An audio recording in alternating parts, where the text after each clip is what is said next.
Hello all, welcome to story world. నేను రిజ్వానా. అనురాధ చదరంగ మాటలో వీకీపై గెలిచినందుకు diamond ring ఇస్తాడు బహుమానంగా. ఇదంతా అన్నుకి మధురమైన స్వప్నంగా ఉంటుంది. కానీ దమయంతికి ఇదంతా ఏమాత్రం నచ్చదు. అన్నుని విశాఖపట్నం తీసుకువెళ్ళడానికి మంచి పథకం వేస్తోంది. కానీ అన్ను ఒక్కసారి ఇక్కడ నుంచి వెళ్తే మళ్ళీ తిరిగి రాదని గ్రహించిన వీకి తనను వెళ్ళనీయకుండా శారదక్క ఉత్తరం రాసినట్లు, దాంట్లో తము ఇంట్లో ఉండట్లేదని, యాత్రలకు వెళుతున్నామని, అన్ను వస్తే ఇబ్బంది పడుతుందని, తనే 20 రోజులు ఇంకా అక్కడే ప్రీతితో పాటు ఉండాలని అన్నట్టు వివరంగా ఉంటుంది. ఆ ఉత్తరాన్ని రాజయ్య చేత ఇచ్చి పంపించినట్టు సృష్టిస్తాడు. అన్ను ఉండిపోతుంది చివరికి. ఇంతవరకైతే విన్నాం కదా. ఇక కథ ముందుకు ఇలా సాగుతుంది. రాజయ్యని కోర్టు పని అయ్యే వరకు తమ ఇంట్లోనే ఉండమని వీకీ చెప్పాడు. అతనికి గెస్ట్ రూమ్స్లో ఒకటి ఇచ్చారు. అనుకోని ఈ ఆతిథ్యానికి రాజయ్య ఉబ్బి తబ్బిబ్బైపోయాడు. వీకీ కారు ఇచ్చి రాజయ్యకి తెలియని చోటు ఉంటే డ్రైవర్ని అక్కడ దింపి రమ్మనమని చెప్పాడు. ఆ రోజు రాజయ్యను ఆఫీసుకు పిలిపించాడు వీకీ. అక్కడ రాజయ్యని అనురాధ స్థితిగతులు యథాలాపంగా అడిగినట్లు అడిగాడు. రాజయ్య అనురాధ పేరు చెప్పగానే చెయ్యి ఎత్తి దండం పెట్టాడు. ఆ అమ్మాయి గారండి, నాకంటే వయసులో చాలా చిన్నదే, కానీ మనసు చూస్తే చెయ్యి ఎత్తి దండం పెట్టాలన్నంత గొప్పది. ఆమె మంచితనం, ఆ సహనము, ఆ కలుపుగోలుతనం మనం ఎక్కడా చూడం. ఆ అక్కకి పిల్లలకి ఎంత చాకిరీ చేస్తోందో, అయినా అక్క ఎప్పుడూ సణుగుతూనే ఉంటుంది. సంగీతం పాఠాలు చెప్పి తృణమో పణమో తెచ్చి ఇస్తూనే ఉంటుంది. ఒకసారి శారదమ్మకి 2 పిల్లలకి మసూచికం వచ్చిందండి. అప్పుడు ఆ అమ్మ వాళ్ళకి చేసింది, మా ఇరుగు పొరుగు వాళ్ళం అదిరిపోయామంటే నమ్మండి. నేనే ఉండబట్టలేక నీకు అంటుతుందేమోనమ్మా జాగ్రత్త అంటే, పోనీ రాజయ్య, అక్క పిల్లల కంటే అది ఎక్కువేం కాదు కదా. ఆ జబ్బు వస్తే వికారంగా అవుతాం అంతే కదా. నా ముఖాన ఎలా రాసి ఉంటే అలా జరుగుతుంది, అది ఎవ్వరూ తప్పించలేరు అంది. ఆ మొండి ధైర్యానికి నేను నోరు తెరిచానంటే నమ్మండి. ఇలాంటివి ఒకటా చెప్పలేనన్ని. మా సందులో అనురాధమ్మ సాయం చేయని కుటుంబం లేదంటే నమ్మండి. మరి దేవుడు ఆమెకి అలాంటి ఓపిక ఎందుకు ఇచ్చాడో ఏమిటో గాని అన్నాడు. ఇంకా మగపిల్లలతో సంబంధ బాంధవ్యాలు అనేవి లేనే లేవు. ఆ వీధిలో మగపిల్లలంతా అక్క అని ఎంతో అభిమానంగా చూస్తారు. అందరినీ అభిమానంగా చూస్తుంది. అందరికీ తలలో నాలికలా ఉంటుంది. ఎవరికి కష్టం వచ్చినా తను ఆడపిల్లే అని వెరపుతో ఎడంగా ఉండదు. ఒకసారి ఎదురింటి సుబ్బారావు భార్యకి ప్రసవించిన తరువాత పెద్ద సుస్థి చేసింది. అనురాధమ్మే ఆవిడకి ఆసరాగా నిలబడింది. చివరికి ఆవిడ పోయింది. భర్త ఊళ్ళో లేడు. ఇక రాత్రంతా ఆ శవం దగ్గర ఆ పసిపిల్లలని ఒడిలో పెట్టుకుని అనురాధే కాపలా కూర్చుంది. మర్నాడు భర్త వచ్చిన తరువాత ఆ పిల్లని అప్పజెప్పిగాని యువతలకు రాలేదు. అమ్మో, కష్ట సమయంలో ఆ అమ్మాయి చూపే గుండె ధైర్యం ఎవ్వరికీ ఉండదు. మగవాళ్ళు కూడా ఎందుకో పనికిరారంటే నమ్మండి. ఇరుగు పొరుగు వాళ్ళకి కానీ, ఎవరైనా దీనస్థితిలో ఉంటే కానీ ఆ అమ్మే ముందే తనే వెళ్ళి నిలబడుతుంది. ఇవన్నీ ఏమో అక్క శారదమ్మకు అస్సలు గిట్టవు. ఇలాంటి విషయాలలో అక్కకి ఈమెకి అప్పుడప్పుడు పెద్ద తగాదానే జరుగుతుంటుంది. వాళ్ళ జోలి మనకెందుకు, మనకేం లాభం అంటుంది అక్క.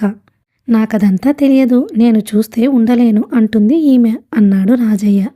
రాజయ్య చెప్పేదంతా అతి శ్రద్ధగా విన్నాడు వీకీ. అతను చాలాసేపు ఆలోచనగా అక్కడే కూర్చుండిపోయాడు. కొద్దిసేపు అయిన తర్వాత వీకీ ఇంటికి ఫోన్ చేశాడు. హలో, అవతల నుంచి అనురాధే ఎత్తింది. ఆ స్వరం ఎంతో కోమలంగా, ఎంతో మధురంగా ఉంటుంది. హలో, ప్రీతి ఏం చేస్తుంది అని అడిగాడు. నిద్రపోతోంది, లేపనా? వద్దు, అతను ఆగాడు. ఆమె ఏదైనా చెబుతుందేమోనని చూశాడు. అతనేదైనా చెబుతాడేమోనని ఆమె చూస్తోంది. నువ్వు టీ తాగవా? ఏం మాట్లాడాలో తెలియక అడిగాడు. ఎందుకని? అలా ఎంతసేపైనా ఏదైనా మాట్లాడాలనిపిస్తుంది. ప్రీతి లేచిన తర్వాత ఇద్దరం కలిసి తాగుతాం. Thanks allot. అవతల ఆమె నిశ్శబ్దంగా అయ్యింది. నిజం చెప్పాలంటే నువ్వు వచ్చిన తరువాత ప్రీతికి ఒక లోకం ఏర్పడినట్టుగా ఉంది. డాడీ, బోరుగా ఉంది అనే మాట ఈ నెలలో నేను వినలేదు. ఆమె వింటుంది. అతని గొంతు ఎంత బాగుంది, మృదు గంభీరంగా ఉంది. ఆ మాట్లాడడం ఏదో అతని సన్నిహితులైన ఆత్మీయులతో మాట్లాడినట్టుగా ఉంది. అది ఎంతో హాయిగా ఉంది. అతను మాటలు, ప్రవర్తన చూస్తే తనకి ఈ ఇంట్లో ఏదో అధికారం ఉన్నట్టే ఉంటుంది. రాత్రికి భోజనంలోకి వంట ఏం చేస్తున్నాడు? భైరయ్యని అడిగి చెబుతాను. ఏమైనా కావాలంటే తెప్పించమను. చూడు, నాకు బెండకాయ వేపుడు చాలా ఇష్టం. హోటళ్లలో ఎంత తిన్నా వంటవాళ్ళు కొత్త రుచులు ఎన్ని చేసినా అప్పుడప్పుడు ఇలాంటి రుచులు కావాలనిపిస్తుంది. ఏమిటో. నేను చెబుతాను భైరయ్యకి అంది ఆమె. ఉంటాను. ప్రీతిని లేవగానే ఫోన్ చేయమని చెప్పనా? వద్దు, నేనే చేస్తాను అన్నట్టు చెప్పడం మర్చిపోయాను. మీరిద్దరూ 4 గంటలకల్లా రెడీగా ఉండండి. నేను అనాథ బాలుర కోసం కట్టే స్కూల్కి తీసుకువెళ్ళి చూపిస్తాను. అలాగే. ఆ కంఠంలో ఎంతో అణుకువ. సరే, పెట్టేస్తున్నా. అతను పెట్టేశాడు. ఫోన్ పెట్టేసిన తరువాత అతనికి ఎలాగో ఉంది. ఆమెతో ఫోన్లో మాట్లాడాలనిపిస్తుంది. అతను మళ్ళీ చేశాడు. హలో, రాజయ్య ఈ రాత్రికి ఊరు వెళ్ళిపోతున్నాడు. అతని పని అయిపోయిందిగా. టికెట్ తెప్పించాను. సరే, పెట్టేస్తున్నా. అతను పెట్టేశాడు. సాయంత్రం 4 గంటలకి అతను ఇంటికి వచ్చేసరికి ప్రీతి, అనురాధ ఇద్దరు ఇంటి ముందు లాన్లో ఉన్న సిమెంట్ బెంచి మీద కూర్చుని ఉన్నారు. ఇద్దరినీ చూస్తూ ఒక్క క్షణం ఆగాడు. అతనికి ఇద్దరూ తనకి చెరొక కన్నుగా అనిపించారు. తండ్రిని చూడగానే ప్రీతి లేస్తూ, డాడీ మేం రెడీ అంది. నేను కూడా ముఖం కడుక్కొని ఇప్పుడే వస్తాను. అతను లోపలికి వెళ్ళాడు. అతను ముఖం కడుక్కొని బట్టలు మార్చుకుని రెడీ అయి వచ్చేసరికి అనురాధ టీ కప్పు తెచ్చి అందించింది. థ్యాంక్స్ అలాట్ అన్నాడతను. అతనికి బెడ్రూమ్ కిటికీలో నుంచి దూరంగా తోటలో ప్రీతి భైరయ్య సహాయంతో సీతాకోక చిలుకల్ని పట్టుకోవడానికి పరుగులెత్తుతూ నవ్వుతూ అరుస్తుండడం వినిపిస్తోంది. టీ చాలా బాగుంది. ఎవరు కలిపారో ఆశ్చర్యంగా అడిగాడు. నేనే. ఆమె చూపులు క్రిందకి వాలినాయి. Thank you. ఆమె వెళ్ళిపోబోయింది. అతను పిలిచాడు. చూడు. ఆగి వెనక్కి తిరిగింది. నువ్వు నళిని ద్వారా మ్యూజిక్ కాలేజీలో అప్లై చేసిన ఉద్యోగం సంగతి కనుక్కున్నాను. అది నీకు రాదట. ఎందుకంటే వాళ్ళు అడిగిన మ్యూజిక్ డిగ్రీలు నీకు లేవు. నీకు ఉన్న డిగ్రీ చాలదట. ఆమె నిలబడిపోయింది. ఆ కళ్ళలో చెప్పలేని నిరుత్సాహం ఆవరించుకుంది. ఉద్యోగం చేయాలని నువ్వు అనుకుంటే అదొక్కటేనా ఏమిటి? ఇంకెన్ని లేవు అన్నాడతను. అన్ను తలెత్తి సూటిగా చూసింది. ఏదో ఒకటి దొరక్కపోతుందా అన్నాడు. ఆమె ఆలోచిస్తున్నట్టుగా నిశ్శబ్దంగా నిలబడింది. వెళదామా అన్నాడు కారు తాళాలు తీసుకుంటూ. ఇద్దరూ బయటికి వచ్చేసరికి ప్రీతి అక్కడుంది. సీతాకోక చిలుకని పట్టుకుని నవ్వుతూ చూపించింది. దాని రెక్కలు పసుపు మీద నల్లటి చిన్న చుక్కలతో ఎంతో ఇంపుగా ఉంది. ఏది? అనురాధ దాన్ని అడిగి తీసుకుని గాలికి వదిలేసింది. అది రెక్కలు విదిలిస్తూ ఎగురుతూ దూరంగా వెళ్ళిపోయింది. అదేమిటి, వదిలేసావెందుకు అంది చిరుకోపంగా. నోరు లేని జీవి అది.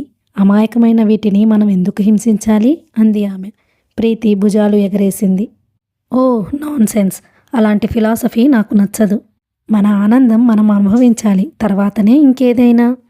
ముగ్గురు కారెక్కబోతుండగా ఇంతలో నళిని ఎక్కిన స్కూటర్ రయ్యిన అక్కడికి వచ్చింది. హలో, ఎక్కడికైనా వెళ్తున్నారా అన్నాడతను స్కూటర్ ఆపుతూ. అవును, అనాథ బాలుర స్కూల్ చూడడానికి వెళుతున్నాం. నువ్వు కూడా వస్తావా అన్నాడు వికీ. నేనా? నో, నేను చాలాసార్లు చూశానుగా. రాను. అతని చూపులు అనురాధ మీదనే ఉన్నాయి. నేను వచ్చానుగా, నువ్వు వెళ్ళవుగా అనే అర్థింపు ఆ కళ్ళలో ఉంది. కారుకి అడ్డం మాని అతను స్కూటర్ పక్కకు తిప్పి దూరంగా పెట్టడానికి తీసుకువెళ్ళాడు. నేను కూడా వెళ్ళను బాబు. ఎన్నిసార్లు చూసినా ఆ బిల్డింగ్సేగా, బోర్ అంది ప్రీతి. అయితే నేను కూడా వెళ్ళను అంది అనురాధ. ప్రీతి వెంటనే తన భుజంతో ఆమె భుజం మీద కొట్టింది. వెళ్ళబోయ్, నేను నళినితో మాట్లాడాలి అంది రహస్యంగా. ఆమె ఇబ్బందిగా చూసింది. ఉండాలంటే ప్రీతికి అడ్డం, వెళ్ళాలంటే ఒక్కదాన్ని ఎలా వెళ్ళను అనే మొహమాటం. వెళ్ళు, మా డాడీయేగా, నిన్నెవరూ మింగరులే అన్నట్లు చూసింది. ఆమె తప్పనిసరిగా కారు దగ్గరికి వెళ్ళింది. ప్రీతి కూడా వస్తోంది అనుకున్న వీకి ముందు డోరు తెరిచాడు. అనురాధ తటపటాయించింది. ప్రీతి ఆమెని చెయ్యి పట్టి కారులోకి తోస్తూ, డాడీ నేను రాను, తలనొప్పిగా ఉంది అంది. పోనీ రేపు వెళదాం అన్నాడతను. వద్దు డాడీ. అదేమిటి? అయితే అతను సందేహంగా చూశాడు. ప్రీతి చప్పున అంది. అన్నూని తీసుకుని మీరు వెళ్ళండి. తనకి ఆ స్కూల్ అంటే చాలా ఇంట్రెస్టింగ్గా ఉంది. నన్ను చూపించమని మొన్ననే అంది. నళిని వచ్చాడుగా. నాకు తోడు ఉంటాడులేండి. మీరు వెళ్ళండి. అనురాధాని లోపలికి నెట్టి కార్ డోర్ గబాల్న వేసేస్తూ అంది. టాటా, బాయ్ బాయ్ అని చెయ్యి ఊపేసింది. వీకి నళినిని చూసిన తరువాత కూతురు రావడానికి ఇష్టపడడం లేదని గ్రహించాడు. అతను కారు స్టార్ట్ చేశాడు. స్కూటర్ బాగా పక్కకి పెట్టి వస్తున్న నళినిని వెళ్ళిపోయిన కారు వైపే చూస్తూ నిలబడిపోయాడు. అనురాధ వెళ్ళిపోవడంతో అతని ముఖంలో ఉత్సాహమంతా ఒక్కసారిగా ఊదేసినట్లయిపోయింది. రానళిని అన్ను ఎప్పటినుంచో ఆ స్కూల్ చూడాలని అనుకుంటోంది. తనకి అలాంటివంటే మహా పిచ్చిలే అంది. నువ్వు వెళ్ళలేదేం? ఇంట్లో ఒక్కదాన్ని ఉండలేక వెడదామనుకున్నా. నువ్వు వచ్చావుగా, అందుకని వెళ్ళబుద్ధి కాక ఉండిపోయాను. ఎన్నాళ్ళయింది తమతో కబుర్లు చెప్పి? డాక్టర్ గారు బిజీ అయిపోయారు, రండి లోపలికి అంది మహారాజుని ఆహ్వానిస్తున్నట్టుగా చేతులు చూపిస్తూ. నళిని గత్యంతరం లేనట్టుగా లోపలికి వచ్చాడు. అతని కాళ్ళు భారముగా నడిచాయి. ముఖంలో చెప్పలేనంత విసుగు కనిపిస్తుంది. అతను ఇక్కడికి వచ్చింది అనురాధ కోసం, ప్రీతి కోసం కాదు. ఒక్కోసారి అంతే, ఏది బాగా కావాలని కోరుకుంటామో అది దొరకదు.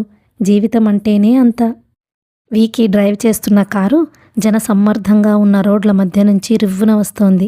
అతని ధ్యాసంతా డ్రైవింగ్ మీదనే ఉన్నట్లుగా గంభీరంగా ఉన్నాడతను. అనురాధ కూడా వీధుల్లో జనసమర్థం బాగా పరిశీలిస్తున్న దానిలా కూర్చుంది. ఇద్దరూ ముభావంగా మొహమాటంగా ఉన్నారు. ఇద్దరూ ఒంటరిగా ఉండడం ఇదే ప్రథమం. వీకి కారు వెళ్తుంటే సైకిల్ అడ్డంగా వచ్చాడు. సడన్ బ్రేకుతో కారు కీచుమంటూ ఆగిపోయింది. వెంట్రుక వాసిలో ప్రమాదం తప్పిపోయింది. అనురాధ ముందుకి కొట్టుకుంది. సైకిల్ అతను నవ్వుతూ టాటా చెప్పి వెళ్ళిపోయాడు. రూల్స్ రెగ్యులేషన్స్ లేనే లేవు. పక్కకు ఇష్టం వచ్చినట్టు తిరిగి రోడ్డు క్రాస్ చేసేయడమే వెధవలు. వాళ్ళ ప్రాణాలు తీసుకుంటారు, ఎదుటి వాళ్ళని తీస్తారు. సణుక్కున్నట్టుగా అన్న వీకి పక్కకు తిరిగి దెబ్బ తగిలిందా అని అడిగాడు. ఆమె అప్పటికే నుదురిని చేత్తో తడుముకుంటోంది. లేదు అంది. ఏది అడిగాడతను. ఆమె ముఖం అతని వైపు తిప్పి చూపించింది. అరే, బాగానే తగిలింది, బొడిపి కూడా కట్టింది అన్నాడతను. ఆమె కొంచెం కూడా అబ్బా అనలేదు. ఈ అమ్మాయికి ఎంత సహనం అనుకున్నాడు. అదే ప్రీతి అయితే అబ్బబ్బా డాడీ అంటూ గొడవ చేసేసేది. అతను మళ్ళీ డ్రైవ్ చేయసాగాడు. కారు వచ్చి స్కూల్ ముందు ఆగింది. సాయంకాలం అవడంతో విద్యార్థులంతా ఆరుబయట కూర్చుని ప్రార్థన చేస్తున్నారు. వీకి నిశ్శబ్దంగా వెళ్ళి వారి వెనక నిలబడ్డాడు. అనురాధ అతన్ని అనుసరించింది. ప్రార్థన ముగియగానే టీచర్స్ వీకీని చుట్టుముట్టారు. అతను వాళ్లతో కాసేపు మాట్లాడాడు. వారి వారి కష్టనిష్ఠూరాలు విన్నాడు. వాటిని తగిన సమాధానాలు చెప్పాడు. అనురాధని వెంట పెట్టుకుని స్కూల్ అంతా చూపించాడు. హాస్టల్ చూపించాడు. అక్కడ ఉన్న ఖాళీ స్థలం చూపిస్తూ, ఇక్కడ పెద్ద ప్రార్థనా మందిరం వస్తుంది, ఇక్కడ ఆట స్థలం, ఇదిగో ఈ స్థలమే ఊరికే ఉండిపోయింది, ఇక్కడ రాయి బాగా ఉండడంతో మొక్కలు వేసినా రావు, ఇక్కడ ఏం చేయటమా అని ఆలోచిస్తున్నాను అన్నాడతను. అసలు ఆ ఆవరణలో అడుగు పెట్టగానే అతను మారిపోయాడు. అతనిలోని గాంభీర్యం, ముభావం గాలికెగిరిపోయాయి. ఎంతో ఉత్సాహంగా ఆ స్కూలు గురించి, దానికి తను విస్తరణ చేయదలుచుకున్న పథకం గురించి అనర్కళంగా చెప్పసాగాడు. ఆమె అదంతా శ్రద్ధగా వింటూ జాగరూకతతో పరిశీలిస్తోంది. అతను ముఖంలో ఎంతో ఉత్సాహం, ఎంతో తేజస్సు. ఆ క్షణంలో అతని ముఖం నిజంగా 1000 ఆదర్శాల ఓడలు తెరచాపలెత్తి నిలబడిన తీరంలాగానే ఉంది. ఆ సమయంలో అతను ఒక వ్యక్తిలా లేడు, ఒక మహాకాంతి పుంజంలా ఉన్నాడు. ఆమె విస్మయంగా చూస్తోంది. ఇతనిలో సరికొత్త వీకీని చూస్తోంది. నే చెబుతున్నాగా, ఈ ఆవరణలో అడుగుపెట్టిన ఏ బాలుడైనా బాలికైనా తను అనాథని అనే విషయం మర్చిపోవాలి. మళ్ళీ జీవితంలో ఇంకెప్పుడు ఆ తలంపే రాకూడదు. అది నా ధ్యేయం అన్నాడు. అయితే నేను అనాథేగా, ఇదిగో ఇక్కడ అడుగు పెట్టానుగా, నాకు కూడా ఆ అదృష్టం ఉందా లోపలే అనుకుందామే. అతని ఆఫీస్లోనికి వచ్చారు. ఫైల్స్ తెరిచి విస్తరణ గురించి చెప్పాడతను. ఇదంతా చూడడం నాకు అప్పుడప్పుడు కష్టమవుతోంది. కొన్నిటిని నా పనుల ఒత్తిడి మూలంగా తప్పనిసరిగా ఆలస్యం చేయవలసి వస్తోంది. అప్పుడు నేను పడే బాధ వర్ణనాతీతం అన్నాడతను ఫైల్ మూస్తూ. అవును, మీకు సహాయం చేసేవారు ఎవరైనా ఉంటే బాగుంటుంది. మీ శ్రమని పంచుకునేవారు ఒకరుండాలి. ఎవరున్నారు? ఎవ్వరూ లేరు. ఆ విషయానికి వస్తే నేను ఒంటరివాడిని అన్నాడతను. ఆమె అతని వైపు చిత్రంగా చూసింది. అతనిలో ఎంత పనైనా చేసే సామర్థ్యం, ఉత్సాహం ఉన్నాయి. ఈ పనులను విధి నిర్వహణగా మాత్రమే కాకుండా ఒక పవిత్రమైన కర్తవ్యంగా భావించి చూసేవారికి అప్పగించాలి మీరు. అనురాధ నిట్టూర్చింది. నేను చాలా చోట్ల గమనించాను. అనాథ బాలలకి చందాలు బాగానే వస్తాయి. ప్రజలు, గవర్నమెంటు బాగానే సహాయం చేస్తారు. కానీ దేవుడు వరమిచ్చినా పూజారి వరమివ్వడు అన్నట్లుగా ఈ మేనేజ్మెంట్ వారు రాక్షసుల్లా అడ్డుపడతారు. వాళ్ళకి కడుపు నిండా అన్నమే పెట్టరు అంది. వీకి ఆమెనే చూస్తున్నాడు. ఈ అమ్మాయికి ఎన్ని విషయాలు తెలుసు, ఎలా తెలిసాయలా? ఈ చిన్ని జీవితానికి అంత లోకానుభవం ఎలా వచ్చిందబ్బా? ఆమె చెప్పింది కరెక్ట్. తన ఆలోచన కూడా సరిగ్గా అదే. ఈ అనాథ ఆశ్రమం నిర్వహణ కేవలం అదొక పనిగా కాకుండా జీవిత ధ్యేయముగా, పవిత్రమైన కార్యముగా, ఆ అనాథల్లో ప్రతి ఒక్కరూ తమ బిడ్డలే అన్నంత మమకారంతో వారికి న్యాయం చేకూర్చేవాళ్లు కావాలి. అంతటి మహోన్నతమైన వ్యక్తులు ఎవరు దొరుకుతారు? ఇంతలో అతని కోసం ఎవరో వచ్చారు. వీకీ వాళ్లతో మాట్లాడుతున్నాడు. అనురాధ లేచి బయటికి వచ్చింది. కొద్దిసేపు అయిన తర్వాత వీకీ బయటికొచ్చాడు. అనురాధ ఏది? ఎక్కడికి వెళ్ళింది? అదుగో దూరంగా కనిపించింది. ఆమెను చూసి ముగ్ధుడయ్యాడు. ఆమె కింద పడిన ఒక అమ్మాయిని లేవదీసి ఏడుస్తుంటే దగ్గరకు తీసుకుని సముదాయిస్తుంది. ఏదో మాట చెప్పి ఏడుపు మరిపించి నవ్విస్తోంది. ఇంకో 4-5 ఆమె చుట్టూ చేరారు. అతను నడిచి అక్కడికొచ్చాడు. ఏమైంది? ఆటల్లో పడింది, పాపం దెబ్బ తగిలింది అంది. ఆమె అతనితో ఉత్సాహంగా దూరంగా ఖాళీగా ఉన్న జాగాని చూపిస్తూ, ఆ జాగా ఏం చేయాలో అని కదూ మీరు మదనపడుతున్నారు, నేను సలహా చెప్పనా అంది. అతను చెప్పమన్నట్లు చూశాడు. అక్కడ మీరు ఒక కళ్యాణ మండపం కట్టవచ్చు. కళ్యాణ మండపమా? నివ్వేరపోయినట్టు చూశాడతను. అవును, మీ పథకం ప్రకారం అంతా సమగ్రంగా నెరవేరితే ఇక్కడ కొన్ని 100 మంది బాలికలు బాలురు పెరిగి పెద్దవుతారు. వారిలో ఎవరికైనా ఒకరంటే ఒకరికి ఇష్టం ఏర్పడితే పెళ్లి కోసం వాళ్ళు ఈ గేటు దాటి బయటికి వెళ్ళనవసరం లేదు. ఇక్కడే పెళ్లి చేసుకుంటారు.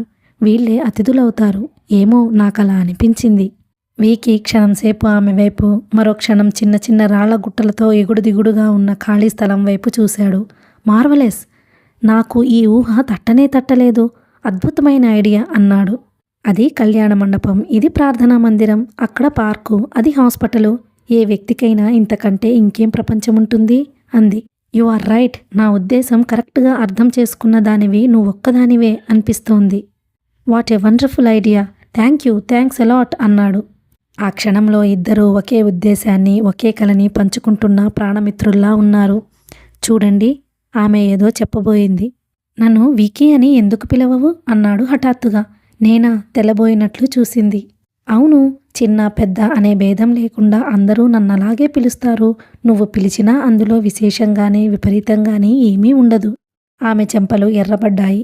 సాయం వెలుగు ఆ ముఖంలో ప్రతిబింబిస్తోంది అన్నట్టుగా ఉందా ముఖం. వీకీకి ఆ క్షణంలో ఆమె ఎంతో అపురూపమైన వ్యక్తిగా అనిపించింది. శ్వేత, నువ్వు మర్చిపోయావు గాని ఈ పిలుపు నీకు కొత్తది కాదు. నువ్వు చిన్నప్పుడు పిలిచిన పిలిపే ఇది అని చెప్పాలనిపిస్తోంది. అక్కడికి ఆశ్రమం వార్డెన్ రావడంతో అతని ఆలోచన తెగిపోయింది. చీకటి పడింది. ఇద్దరూ కారులో తిరిగి వస్తున్నారు. ఆమె చాలాసేపు మౌనంగా ఉండిపోయింది. ఏమిటి ఆలోచిస్తున్నావు అన్నాడతను. అనాథ ఆశ్రమం గురించే. ఏమని? అందులో నాలాంటి దురదృష్టవంతులు ఎంతోమంది ఉన్నారు కదా అనుకుంటున్నాను. వారిలో ప్రతి పిల్లకి పిల్లాడికి ఒక్కొక్క విషాదమైన కథ ఉంటుంది కదా. ఎందుకలా ఆలోచిస్తావు? నాకలా అనిపిస్తోంది. ఆమె గొంతు అడ్డుపడ్డట్టయింది. వెంటనే అంది, వాళ్ళు దురదృష్టవంతులా? కాదు. జీవితం వారిని దురదృష్టవంతులు కమ్మని శపించినా మన అండ వారిని అదృష్టవంతుల్ని చేస్తోంది. మీలాంటి వారి అండ ఇలా దొరకడం ఎంతో మహాభాగ్యం కదూ. ఇప్పుడు వారి జీవితాల్లో భయం, బాధలు ఉండవు. అయోమయం ఉండదు. సుస్పష్టమైన ఒక దారి కనిపిస్తూ ఉంటుంది. చాలామందికి డబ్బుంటుంది, కానీ ఇలాంటి మంచి పనులు చేసే తీరుబడి, శ్రద్ధ ఎవ్వరికీ ఉండవేమో. నాకు ఆ అనాథ ఆశ్రమం చూసిన తరువాత వారిలో ప్రతి ఒక్కరి తరపున మీకు కృతజ్ఞతలు తెలియజేయాలనిపిస్తోంది. ఎందుకలా అంటావు? ఆమె మాటలకు అతని హృదయం చిత్రంగా స్పందించింది. ఎందుకంటే అనాథగా బ్రతకడం అంటే ఏమిటో నాకు తెలుసు కాబట్టి. ఆమె గొంతు పూడుకుపోయింది. బయటకి చూస్తూ పెదవి బిగబట్టి ఏడుపు ఆపుకుంది. ఒక్క నిమిషం అయింది. వీకీ చేయి చాచి అనురాధ చేతిని తన చేతిలోకి తీసుకున్నాడు. చిత్రంగా. అన్ను అతని చేతిని వదిలించుకోవాలని చూడలేదు. అతను చేతివేళ్లలోకి తన చేతివేళ్లు పూనించి గట్టిగా పట్టుకున్నాడు. ఒకే చేత్తోనే డ్రైవ్ చేయసాగాడు. ఆ స్పర్శ ఇద్దరి మనసుల్లో ఉన్న భావాల్ని ఒకరికొకరు అర్థమయ్యేలా చేస్తోంది. చూడు, నువ్వు అనాథవి కానే కాదు. ఆ మాట ఎప్పుడూ అనకు. అతను వాక్యం పూర్తి చేయలేదు. అనురాధ హఠాత్తుగా అడిగింది, మీరు నన్ను పేరు పెట్టి ఎందుకు పిలవరు? అందరూ అన్ను అని పిలుస్తారే. అతను నిటారుగా అయ్యాడు. అతని చేయి ఆమె చేతి మీద మరింత బిగుసుకుంది. తర్వాత మెల్లగా అన్నాడు, నీకు ఇంకో పేరుంది. నాకా? ఏమిటది? అతను నిట్టూర్చాడు. ఇప్పుడు కాదు, ఇంకెప్పుడైనా చెబుతాను అన్నాడు. వీకి అనురాధ ఇంటికి వచ్చేసరికి ఇంట్లో ప్రీతితో పాటు బట్టతలతో స్థూలాకాయుడైన ఒక వ్యక్తి కూర్చుని మాట్లాడుతున్నాడు. ప్రీతి ఏదో అంటుంది. అతను విరగబడి నవ్వుతున్నాడు. చేతిలో సిగార్ ఉంది. అది కాదు అంకుల్ అంటున్న ప్రీతి తండ్రిని చూడగానే అదిగో డాడీ వచ్చారు అంటూ లేచి, డాడీ, వేణు అంకుల్తో నేను ఇందాకట్నుంచి యుద్ధం చేస్తున్నాను. మీరు రాకుండానే వెళ్ళిపోతానంటుంటే జన్మలో నీతో మాట్లాడను, నీ స్నేహం పచ్చి అంటే ఇక బలవంతంగా కూర్చున్నారు అంది. వేణు, ఎప్పుడు వచ్చావురా? వీకి ఆనందంగా దగ్గరికి వెళ్ళాడు. ఈరోజే వచ్చాను. ఫ్రెండ్స్తో కలిసి ఒక ఇల్లు కొనే సెటిల్మెంట్కి వచ్చాను. రాత్రి ట్రైన్కి వెళ్ళిపోవాలి. ప్రీతేమో పెద్ద పెద్ద ఒట్లు వేసేసి నా కాళ్ళకి బేడీలు వేసేస్తుంది. అమ్మయ్య, నువ్వు వచ్చావు, ఇక పర్వాలేదు అంటున్నాడే గాని ఆయన కళ్ళు వీకీ వెంట వస్తున్న అనురాధ మీద ప్రశ్నార్థకంగా నిలిచాయి. ఈ అమ్మాయి అన్నాడు. నేను చెప్పలా నా ఫ్రెండ్ అన్ను అని? తనే. పూర్తి పేరు అనురాధ. ప్రీతి గర్వంగా చూపించింది. అనురాధ నమస్కరించింది. అలాగా? ఏమో, వీడి వెంట వస్తుంటే నాకు అనుమానం వచ్చిందిలే. వేణు కన్నుగీటి నవ్వాడు. నీ బుద్ధి పోనిచ్చుకోవు కదూ. వీకి వేణు వీపు మీద ఒకటి చరిచాడు. రాస్కెల్, ఎప్పుడొచ్చావురా? వచ్చి నాకు ఫోన్ చేయకుండా ఇప్పుడొచ్చావా? మళ్ళీ వెళ్ళిపోవాలని అంటున్నావా? ప్రీతి, అసలెందుకు రానిచ్చావమ్మా వీడిని ఇంట్లోకి? నోర్ముయ్యరా పెద్ద మనిషి. నువ్వు నాకు నీతులు చెబుతావా? ఏది 6 నెలల నుంచి వస్తాను అని రాస్తూ వచ్చావు. నువ్వు వచ్చావా? ఎందుకురా ఇంకా సంపాదన నీకు? రేపు ప్రీతికి పిల్లలు పుడితే తాతవి అయిపోతావు. ఇంత ముసలాడివి అయిపోతూ కూడా ఇంకా డబ్బు సంపాదన మీద కాంక్ష పోలేదన్నమాట. ఒరే, ఉన్నది ఒక్కగానొక్క కూతురు కదా, ఇంతకంటే ఆమెకి ఎందుకు? ప్రీతి కిలకిలా నవ్వింది. వీకి కూడా నవ్వాడు. అతను అనురాధాని పిలిచి వేణుని చూపిస్తూ, ఈ పిప్పళ్ల బస్తా పేరు వేణుగోపాలరావు. ప్రస్తుతం ఊటీలో హోటల్ ఉంది. కూరగాయల తోటలున్నాయి. నా క్లాస్మేట్. మేమిద్దరం కలిసి ఒకే గదిలో ఉండేవాళ్ళం. కలిసి వంట చేసుకునేవాళ్ళం అన్నాడు జాగ్రత్తగా అన్ను ముఖ కవళికలు గమనిస్తూ. ఆమె నవ్వింది. ఆ ముఖంలో ఎలాంటి జ్ఞాపకాల నీడలు కనిపించలేదు. వేణు అన్నుని పరీక్షగా చూస్తూ, వీకి, ఈ అమ్మాయి ఎవరు? ఎక్కడో చూసినట్టు ఉంది. ఎవరో బాగా తెలిసిన వ్యక్తి పోలికలు కనిపిస్తున్నాయేమిటి? ఆరాగా చూస్తూ అన్నాడు.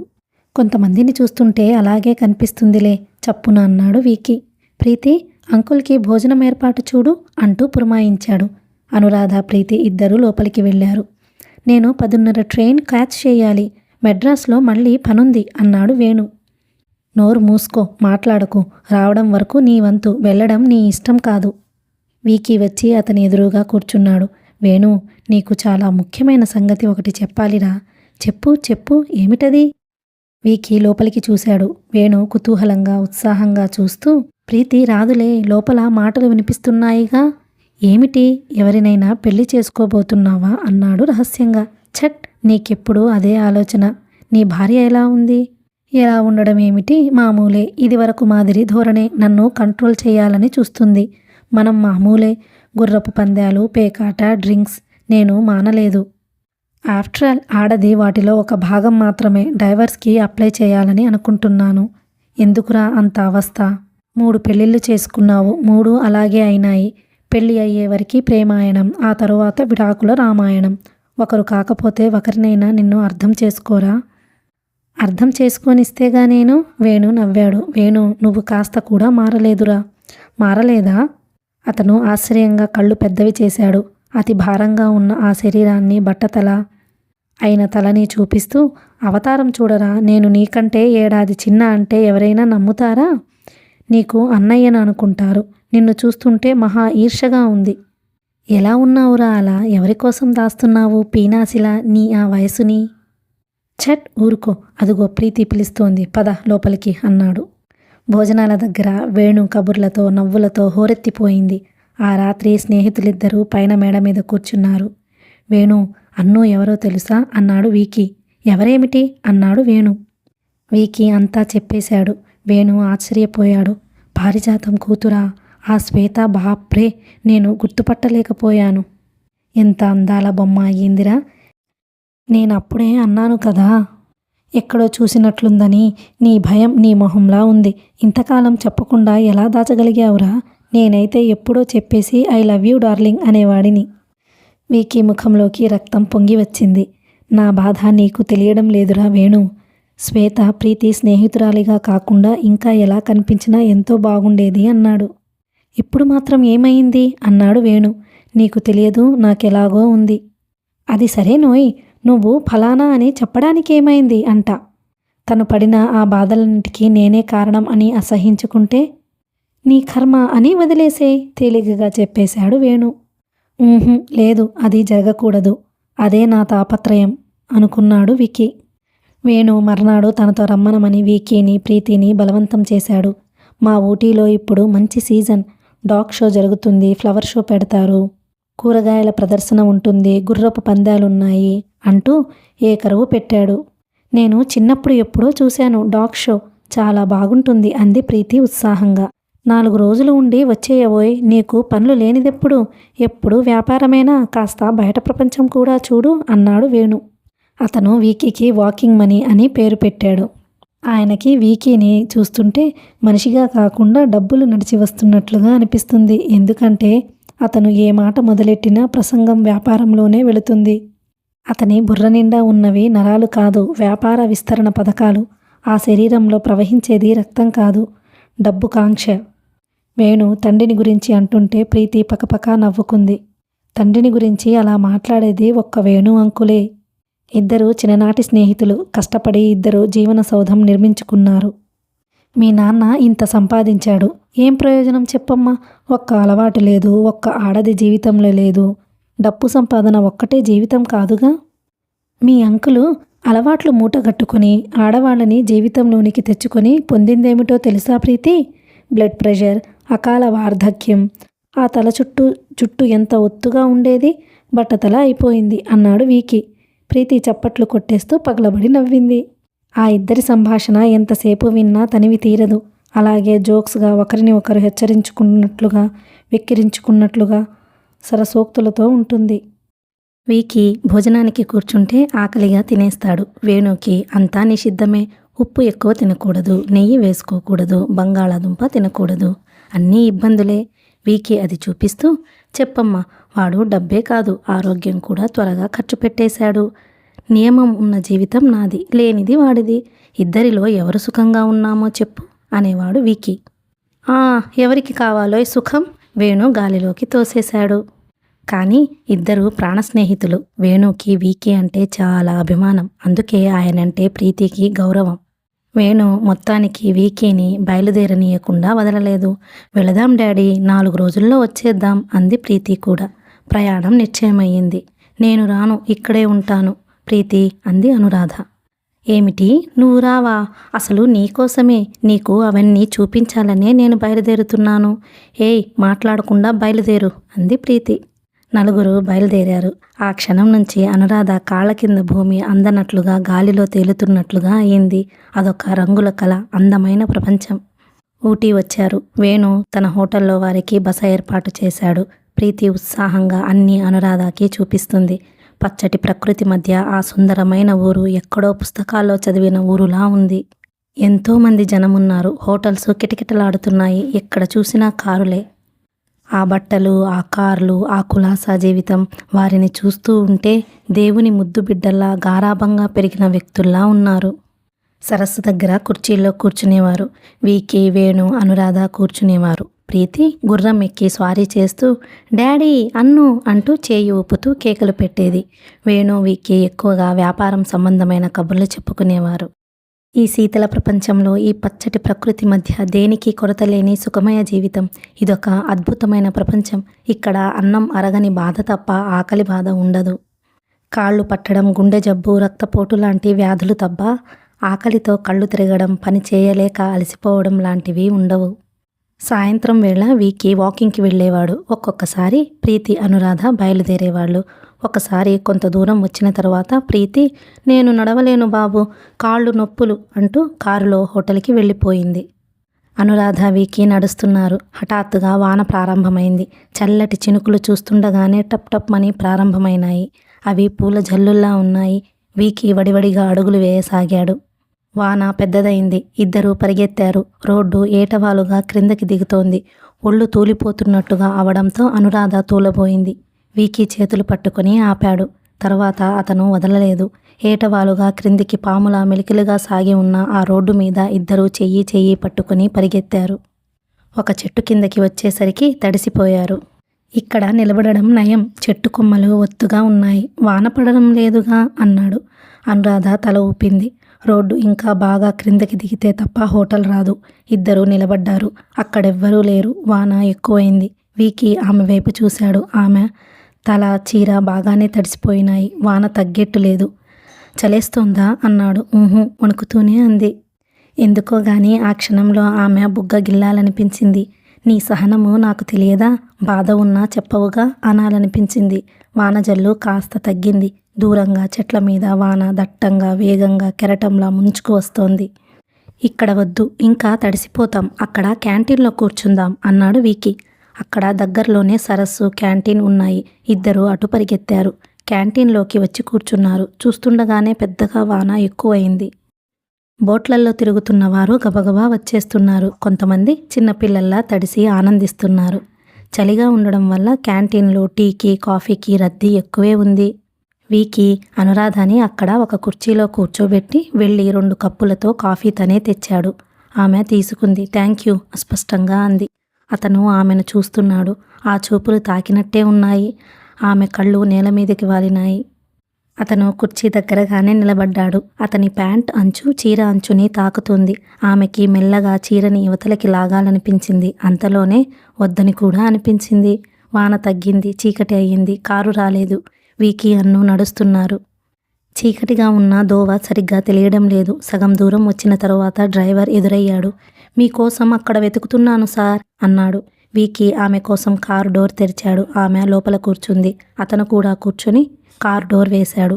ఆమెకి కళ్ళు మూసుకోవాలనిపిస్తుంది. అతను పక్కన అలా ఉంటే జీవితం ఏమిటో వింత హాయిని, నిశ్చింతని అనిపిస్తోంది. ఆ సంతృప్తి ఒక అనిర్వచనీయమైన భావంగా ఉంది. కానీ ఆమె లోపల అనుకుంది, నాకు తెలుసు ఇది శాశ్వతం కాదు. అయితేనే ఈ అనుభవం తాలూకా అనుభూతి మాత్రం శాశ్వతంగా తన గుండెల్లో భద్రంగా పదిలపరుచుకోవచ్చు. ఇది చిరస్మరణీయం. దానికి అంతం అనేది లేనేలేదు అనిపించింది. హోటల్కి వచ్చేసరికి ప్రీతి వెచ్చగా రగ్గు మొడ వరకు కప్పుకొని మంచం మీద కూర్చొని మీల్స్ అండ్ బూన్ నవల చదువుతోంది. ఆమెని చూస్తూ, బాగా తడిసిపోయారా? వెధవవాన, నేను వచ్చేశాను కాబట్టి బ్రతికిపోయాను. అన్ను, ఈ నవల ఎంత బాగుందో తెలుసా?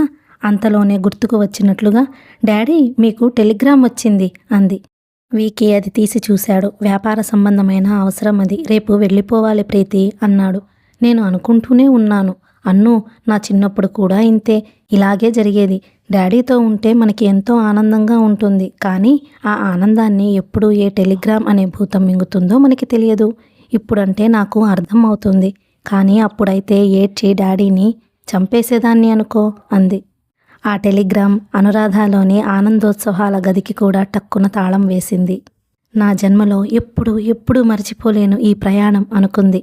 మర్నాడు బయలుదేరుతుంటే వేణు, ప్రీతి చూసావా అమ్మా, మీ నాన్న ఊరికే రాలేదు, ఇక్కడ కూడా వ్యాపారమే. ఆ బుద్ధి పోదు. ఇక్కడ అందరి దగ్గర నా చేత 20,000కి విరాళం వసూలు చేయించాడు అన్నాడు. కాస్త ధర్మం చేయబోయ్, వచ్చే జన్మలో కూడా 3 భార్యలు దొరుకుతారు అన్నాడు వీకీ. భార్యలు దొరుకుతారని నువ్వు గ్యారంటీ ఇస్తే 1,00,000 రూపాయలు ఇస్తాను అన్నాడు వేణు. అందరూ పక్కున నవ్వారు. వేణు అందరికీ టాటా చెప్పాడు. కారు తిరుగు ప్రయాణం ప్రారంభించింది. దమయంతి విశాఖపట్నం నుంచి వచ్చింది. అక్కడకు వెళ్ళగానే అనుకోకుండా చిన్ననాటి మిత్రుడైన ఒక మిలిటరీ ఆఫీసర్ కలిశాడు. అతను ఉండమని బలవంతం చేయడంతో వారం రోజులు ఉండిపోయింది. హైదరాబాదు తిరిగి రాగానే వీకీ ఇంటికి ప్రీతి కోసం ఫోన్ చేసింది. బైరయ్య తీశాడు. ఆరెవరూ లేరండి, వేణుగోపాలరావు గారు వస్తే ఆయనతో ఊటీ వెళ్ళారు అన్నాడు. అనురాధ ఏమైంది అంది. 6 కూడా వెళ్ళారండి అన్నాడు. ఎన్ని రోజులైంది? ఇవాల్టికి వారం. ఎలా వెళ్ళారు? కారులో బెంగళూరు మీదుగా వెళ్ళారండి అన్నాడు. ఎప్పుడొస్తారో చెప్పారా? అదేం చెప్పలేదండి. సరే, దమయంతి ఫోన్ పెట్టేసింది. దమయంతి మనసెప్పుడు కొన్ని విషయాలు ఇట్టే పసిగడుతుంది. అనురాధని ఆ ఇంట్లో చూడగానే, వీకీ ఆ అమ్మాయి ఆరోగ్యం గురించి శ్రద్ధగా పట్టించుకునే ఆ తీరు చూడగానే మొదట్లో అనుమానం వేసింది. అతను ప్రవర్తిస్తున్న తీరు చాలా కొత్తగా ఉంది. ఆడవాసన తగిలితే ఆమడ దూరం పారిపోయే వ్యక్తి అతను. అలాంటిది ఆ అమ్మాయితో అంత చనువుగా ఉండడం విచిత్రంగానే అనిపించింది. అది కేవలం ప్రీతి ప్రియ స్నేహితురాలు కాబట్టి చూపే ఆదరణలా లేక ఇంకేదైనా ఆకర్షణ ఉందా అని అహర్నిశలు జాగరూకతతో పరిశీలిస్తూనే ఉంది. అతని ప్రవర్తనలో తప్పు పట్టేంత శంఖం ఏదీ కనిపించడం లేదు. అందుకే సందిగ్ధావస్థలో పడింది. దమయంతికి అనురాధ లాంటి వాళ్ళని చూస్తే చాలా చిరాకు. ఇలాంటి వాళ్ళు మాటలే రాని మూగవాళ్లలా ఉంటారు. నోటి మాట లేకుండా తమకి కావలసినవన్నీ జరిపించుకుంటారు. వారి మౌనమే ఒక పెద్ద ఆకర్షణ అవుతుంది. ఒక్క విక్కీయే కాదు, చాలామంది మగవాళ్ళు అంతే. వాళ్ళకి హోరెత్తని మూగబొమ్మలు కావాలి. వారి కోరికలకి శరీరం అర్పించిన తర్వాత నిశ్శబ్దంగా వారి వెనక నీడలో ఉనికి తెలియనట్టు బ్రతకాలి. ఆ అమ్మాయి తెలివిగా ప్రీతిని బుట్టలో వేసిందని దమయంతి అనుమానం. తను ఊరు వెళ్ళిన వెంటనే రాకపోవడంతో వచ్చింది ప్రమాదం. తనుంటే ఏదో ఒక సాకుతో ఆమెని వెళ్ళనిచ్చేది కాదు. దమయంతి విశాఖపట్నంలో శారద అడ్రస్ తీసుకొని వెతుక్కుంటూ వెళ్ళింది. వారు ఊళ్ళు వెళ్ళారని చెప్పిన మాట సర్వాబద్ధం. ఊళ్ళోనే ఉన్నారు. ఆ ఉత్తరం అనురాధే సృష్టించి ఉంటుంది. దమయంతికి చాలా కోపం వచ్చింది. ప్రీతికి ఆ రాత్రి ట్రంక్ కాల్ చేసి ఫోన్లో మాట్లాడింది. ఆమె ఎప్పటిలాగానే ఎంతో ఉత్సాహంగా తామెంత ఎంజాయ్ చేస్తున్నారో చెప్పింది. అక్కడ నుంచి కన్యాకుమారి వెళ్దామా అని ఆలోచిస్తున్నామని, ఇంకా నిర్ణయించుకోలేదని చెప్పింది. నళిని నువ్వు రండి ఆంటీ అంటూ ఆహ్వానించింది. నళిని లేడు తల్లి, ఊరు వెళ్ళాడు. నా ఒంట్లో బాగాలేదు, లేకపోతే తప్పక వద్దును అంది. ఫోన్ పెట్టేసిన దమయంతి పెదమినములతో చాలాసేపు అలాగే ఉండిపోయింది. అక్కడ నుంచి కన్యాకుమారి వరకు వెళతారా? వెళతారు. కాశ్మీర్ కూడా వెళ్ళి వస్తారు. అందులో సందేహమేమీ లేదు. దమయంతి ఆ రాత్రంతా నిద్రపోలేదు. తన సామ్రాజ్యాన్ని ఆక్రమించుకున్న శత్రువుని ఎలా వెళ్ళగొట్టాలా అని వ్యూహం పన్నుతూ సతమతమవుతున్న సేనానిలా గడిపింది. దమయంతి మర్నాడు ఒక నిశ్చయానికి వచ్చింది. వెంటనే బయలుదేరి రావలెను. చాలా అర్జెంట్ విషయం ఎదురు చూస్తోంది అని అయ్యంగారు ఇచ్చినట్టు టెలిగ్రామ్ ఇచ్చింది. అయ్యంగారు ఊరిలో లేడు, పెళ్లికి వెళ్ళాడు. వీకి ఊటీ నుంచి ఫోన్ చేశాడు. అయ్యంగారు లేరని, ఆ మధ్యాహ్నమే ఊరెళ్ళారని నౌకర్ చెప్పాడు. దమయంతి ప్రయత్నం ఫలించింది. వీకి, ప్రీతి, అనురాధ 3వ రోజు రాత్రి తెల్లవారుజాముకి ఇంటికొచ్చేశారు. అయ్యంగారు ఊరు నుంచి వచ్చేశాడు. తను అసలు టెలిగ్రామ్ ఇవ్వలేదని, తనకు తెలియదని మొత్తుకున్నాడు. వీకి ఇది విని ఆశ్చర్యపోయాడు. దమయంతి వచ్చినప్పుడు ప్రీతి టీ తాగుతూ ఈ ఆశ్చర్యకరమైన వార్త వినిపించింది. ఆ టెలిగ్రామ్ ఎవరిచ్చారోనని సతమతమైనారు. దమయంతి అనురాధాని చూసింది. ఆమె ఒళ్ళు చేసింది. అసలే మంచి రంగు ఏమో, ఆ రంగుకి ఇంకా నునిపొచ్చింది. ఆ కళ్ళల్లో ఉత్సాహం, ఆనందం కాంతులీనుతున్నాయి. ఆ ఇంట్లో తిరుగుతుంటే అలవాటైపోయినట్టుగా ఉంది, కానీ పరాయి పిల్లలా లేదు. వీకి కూడా బాగా చనువుగా మాట్లాడుతున్నాడు. అతనికి టీ ఆ అమ్మాయే తెచ్చిస్తోంది. ఆ టీ అందుకునేటప్పుడు అతను క్షణంలో సగంసేపు అన్ను కళ్ళల్లోకి చూస్తున్నాడు. ఆ చూపులో మెరుపులాంటి కాంతి ఉంది. ఆమె చెంపల్లో అకారణంగా ఎర్రదనం ప్రాకి వస్తోంది. సరి వ్యవహారం నాకర్థమైంది అనుకుంది దమయంతి. వీకి కూడా మునుపెన్నడూ చూడనంత ఉత్సాహంగా ఉన్నాడు. అతను మరో 10 సంవత్సరాలు వయసు తగ్గినట్టుగా యౌవనవంతుడిగా ఉన్నాడు. దమయంతి జీవితంలో చాలా అనుభవం చూసిన మనిషి. మనుషుల్లో ఇలాంటి కళలు, కాంతులు ఎందుకొస్తాయో, ఎప్పుడొస్తాయో బాగా తెలుసు. ఆమెకది స్వానుభవమే. స్త్రీ మనసు ప్రియుడి ప్రేమతో సూర్యకాంతి తగిలిన పువ్వులా విచ్చుకుంటుంది. ఆ ముఖానికి వెన్నెల సోయగం, మంచు బిందువు అందం, మల్లెపువ్వు సుకుమారం వచ్చేస్తాయి. వీకి అక్కడ నుంచి వెళ్ళిపోయాడు. మీ అక్క బావ ఊళ్ళోనే ఉన్నారే. ఆ ఉత్తరం కేవలం అబద్ధము. అది ఎవరిని ఎవరు మోసం చేయడానికి వేసిన ఎత్తో అర్థం కాదు అంది దమయంతి. ఈ మాట వినగానే అనురాధ ముఖం వెలవెలబోయింది. అక్కా బావ వాళ్ళు ఉన్నారా అంది. అవును, నేనెళ్ళి చూసొచ్చాను. నాకు నువ్వు చెప్పిన అడ్రస్ గుర్తుంది. విశాఖపట్నం నాకు చిరపరిచితమే. ఎలాగూ వెళ్ళాను కదా అని చూసి వద్దామని వెళ్ళాను. నువ్వు ఇన్నాళ్ళు ఇక్కడే ఉండిపోయినందుకు, వాళ్ల మాటే తలపెట్టనందుకు వాళ్ళకి చాలా బాధగా ఉంది. మీ అక్క అయితే మరీను. అన్ను మమ్మల్ని ఇలా మర్చిపోయిందేమిటి? డబ్బుగల స్నేహితులు దొరికారని కాబోలు అని ఏడ్చేసింది. నువ్వు కనీసం ఉత్తరమన్నా రాయి. అయిన వాళ్ళని అలా బాధ పెట్టడం మంచిది కాదు. మనం ఎప్పుడూ ఉండేవాళ్ళు మనసు నొప్పించకూడదు అంది. ఆమె గబాల్న అక్కడి నుంచి వెళ్ళిపోయింది. అదేమిటి ఆంటీ, అక్కడ నుంచి రాజయ్య అనే ఆయన ఉత్తరం స్వయంగా తెస్తేను నేనేగా చూశాను. అదేదో కల్పితం అయ్యుంటుందిలే. అయినా నువ్వు చేసింది కూడా మంచి పని కాదు ప్రీతి. ఈ అమ్మాయికి ఎంతైనా వాళ్ల తర్వాతనే కదా మనం. వెళ్ళనీయకుండా పట్టుబట్టి ఉంచావు. నీ మాట కాదనలేక ఆమె వెళ్ళలేకపోయి ఉంటుంది. మీ ఇద్దరు చిన్నపిల్లలే, మీ ముఖం మీకేం తెలుసునని అంది. నిజమే ఆంటీ, ప్రీతి తల ఊపింది. ప్రీతికి రాజయ్య అలా ఉత్తరం ఎందుకు తీసుకువచ్చాడో అర్థం కాలేదు. అందులో వింతేం లేదు ప్రీతి, అక్కకి నా మీద బాగా కోపం వచ్చుంటుంది, అందుకే అలా రాసుంటుంది. నేను రేపు ఊరెళతాను, ప్లీజ్ ఏమనుకోవద్దు. ఏమీ అనుకోను, నేను టికెట్ తెప్పిస్తాను, సరేనా అంది ప్రీతి. ఆ మాట విన్న తరువాత అనురాధ గుండెలు తేలికైనాయి. రాత్రి వీకీ రాగానే ఆమె ప్రయాణం వార్త వినిపించారు. అతను మౌనంగా ఉండిపోయాడు, ఏమీ వ్యాఖ్యానం చేయలేదు. ఆ రాత్రి ప్రీతి అన్ను కబుర్లు చెప్పుకుంటున్నారు. ఇంతలో ఫోన్ మోగింది. ప్రీతి ముఖానికి క్రీం రాసుకుంటూ అన్నుని తీయమంది. అవతల నుంచి నళిని మాట్లాడుతున్నాడు. అనురాధ గారు, నేను మీతో కొంచెం మాట్లాడాలి. ప్రీతి ఎక్కడుంది? ఇక్కడే ఉంది అంది. ఇక్కడే అంటే ఎక్కడ? ముఖానికి క్రీం రాసుకుంటోంది. అద్దం ముందు కూర్చున్న ప్రీతి వెనక్కు తిరుగుతూ అడిగింది. ఎవరు? నళినియా? అనురాధ అవునన్నట్టు తల ఊపింది. అనురాధ గారు, మిమ్మల్ని ఒంటరిగా కలవాలని ఎన్నాళ్ల నుంచో ప్రయత్నిస్తున్నాను. ఎప్పుడూ ఎవరో ఒకరు ఉండడంతో సాధ్యం కావడం లేదు. నేను మీతో ఒక ముఖ్యమైన విషయం చెప్పాలి. రేపు వస్తాను, కాస్త ఎవరూ లేకుండా చూడండి. అనురాధ నిటారుగా అయింది. అప్పటికే ప్రీతి అక్కడికి వచ్చింది. అనురాధ వెనక నుంచి వచ్చి భుజం మీద చెంప ఆనించి చెవి పెట్టి వినసాగింది. హలో హలో, అనురాధ గాబరాగా అంది. ఎందుకు అలా అరుస్తున్నారు? వినపడడం లేదా అన్నాడతను. ఊహూ, ఒక్క మాట కూడా వినిపించడం లేదు. ఇంకా గట్టిగా అరిచింది. నేను చెప్పింది విన్నారా? ఊహూ, నాకేం వినిపించడం లేదు. అది కాదండి. ఇదిగో ప్రీతి వచ్చింది, మాట్లాడండి. గబాల్న ఫోన్ ఇచ్చేసింది. ఏమిటండి డాక్టర్ గారు అంది ఆమె. ఏం లేదు, జర్నీ ఎలా జరిగిందో తెలుసుకుందామని అడిగాను. అతని గొంతులో ఉత్సాహం తగ్గింది. చాలా బాగా జరిగింది. నువ్వు వస్తే చాలా ఎంజాయ్ చేసేవాడివి. నేనా? నాకు తీరుబడి ఏది? ఏమిటో అంత రాచకార్యం. ప్రీతి, నాకు వెంకటాపురంలో డాక్టర్ పోస్ట్ వచ్చింది. గురువారం వెళ్ళి జాయిన్ అవుతున్నాను. వెంకటాపురమా? అది ఎక్కడా? కరీంనగర్ జిల్లా, పల్లెటూరు. అక్కడ నీళ్లు పాలు ఏవీ సరిగా దొరకవు. మై గాడ్, నువ్వెలా బ్రతుకుతావు అక్కడ?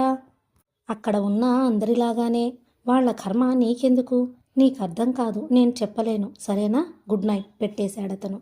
ఫోన్ పెట్టేసిన ఆమె ఆలోచనలో పడింది.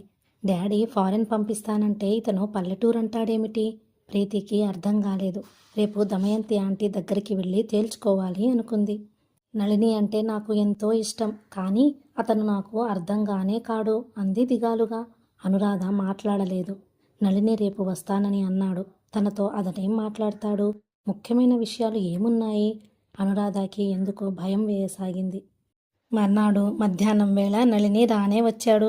ప్రీతి ఇంట్లో లేదు. కనుబొమ్మలు షేప్ చేయించుకోవడానికి బ్యూటీ పార్లర్కు వెళ్ళింది. వీకీ మధ్యాహ్నం భోజనానికి కూడా రాలేదు. ఆఫీస్లో ఉన్నాడు. సాయంత్రం వచ్చేటప్పటికి కూడా చాలా పొద్దుపోతుందని ఫోన్లో చెప్పాడు. నళిని రాగానే భైరయ్యని అనురాధ కావాలని అడిగాడు. భైరయ్య లోపలికి వెళ్ళాడు. 5 నిమిషాల అనంతరం అనురాధ డ్రాయింగ్ రూంలోకి వచ్చింది. ముఖం ఆందోళనగా చాలా కంగారుగా ఉంది. అది గమనించిన నళిని, భయపడకండి, నేను ఎక్కువసేపు ఉండను. ప్రీతి అంకుల్ ఇంట్లో లేరనే తెలుసుకుని వచ్చాను. కూర్చోండి అన్నాడు కుర్చీ చూపిస్తూ. అనురాధ కూర్చోలేదు. చెప్పండి అంది. అతను క్షణం ఆగాడు. అనురాధను తదేకంగా చూశాడు. తర్వాత జేబులో నుంచి కవర్ ఒకటి తీసి ఇస్తూ, చెప్పడానికి అంత సులభమైన విషయం కాదు. ఇదిగో, ఇందులో పొందుపరిచి తెచ్చాను. నాకు సరిగ్గా చెప్పడం రాలేదు. ఈ ఉత్తరంలో రాసిన దానికి 1000 రెట్లు వేసి గుణించి నాలో ఆలోచనలను మీరు అంచనా వేయండి అంటూ అందించాడు. ఏమిటది? తీసుకోకుండానే అంది. చూడండి. అనురాధ తప్పనిసరిగా అందుకుంది. అతను లేస్తూ అన్నాడు, ఇది మనిద్దరికీ సంబంధించిన విషయం. ఇందులో ప్రీతికి ఏమాత్రం సంబంధం లేదు. ఈ సంగతి ఆమెతో ఆలోచించాల్సిన పని మీకేమీ లేదు. ఇది మనిద్దరిలోనే ఉండిపోవాల్సిన విషయం అని గుర్తు ఉంచుకోండి. నేను మీకు ఉత్తరం రాసిన సంగతి ఎవ్వరికీ తెలియవలసిన అవసరం లేదు. చివరి మాటలు అతను దృఢస్వరంతో నొక్కి చెప్పినట్లుగా చెప్పాడు. వస్తాను, వెళ్ళబోతూ అన్నాడు. అనురాధ తల ఊపింది. అతను వెళ్ళబోయి ఆగి మళ్ళీ అన్నాడు, నేను రేపు ఏదో ఒక టైంలో వీలు చూసుకుని వస్తాను. మీ అభిప్రాయం చెప్పండి అనేసి వెళ్ళిపోయాడు. అనురాధ గదిలోకి తిరిగి వచ్చింది. 1 నిమిషం కనుబొమ్మలు ముడిచి ఆ ఉత్తరంలో ఏముందా అని ఆలోచించింది. ఆ తరువాత కవరు చించి చూసింది. అందులో ఉత్తరం ఉంది. ప్రియమైన అనురాధ, ప్రియమైన అని సంబోధిస్తున్నానని ఆశ్చర్యపోరనే నా విశ్వాసం.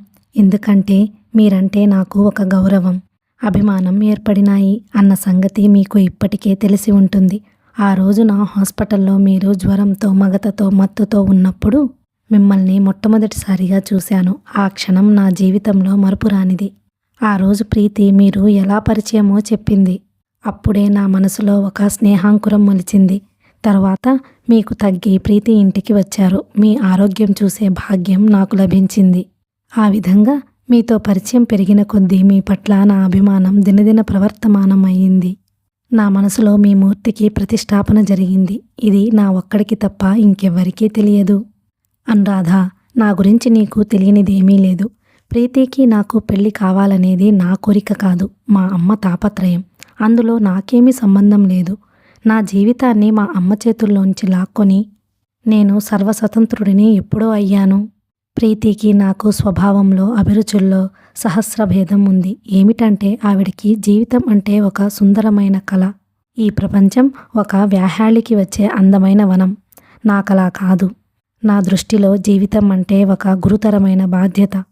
ఏ మనిషి తనకి భగవంతుడు ప్రసాదించిన ఈ మహావరాన్ని వృధా చేయకూడదు.